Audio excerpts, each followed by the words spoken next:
Hi mga kanetizen! Itago niyo na lang ako sa pangalang Key. May kikwento ako sa inyo ngayon.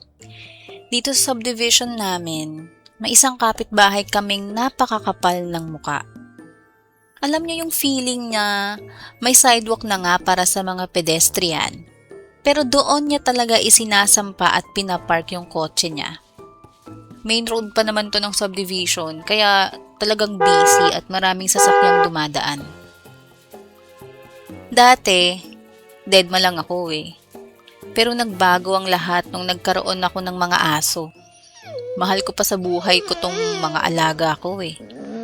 Tuwing naglalakad kami, kailangan ko pa silang kargahin para maikutan safely yung nakaharang na kotse.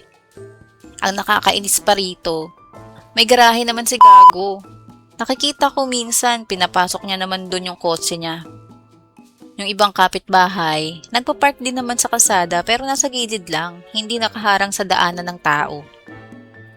Pero tong isang to, mas okay pa sa kanya na mabangga kami mga pedestrian. Wag lang magasgasan yung kotse niyang Hyundai i10 lang naman. Pero alam kong mahal na mahal niya yung kotse niya na yon.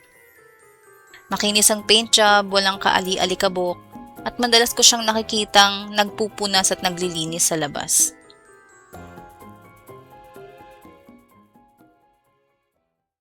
Two weeks ago, napuno na talaga ako.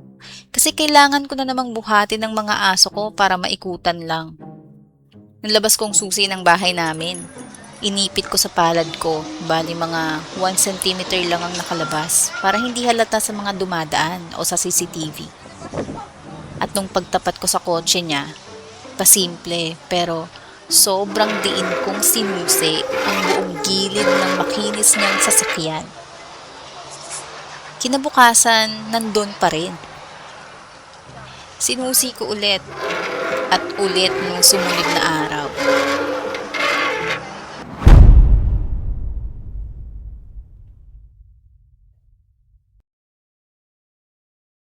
This past week, milagro mga kanetizen, never niya nang inakyat sa sidewalk yung kotse niya.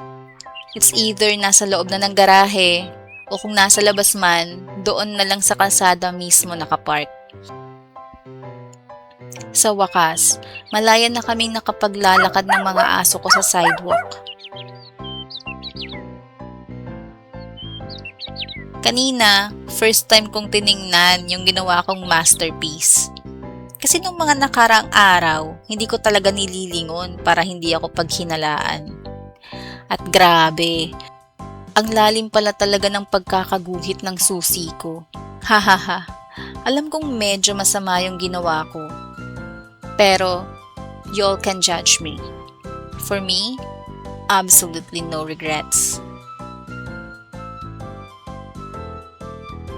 Kayo mga ka-netizens, anong gagawin nyo kung kayo nasa sitwasyon ko?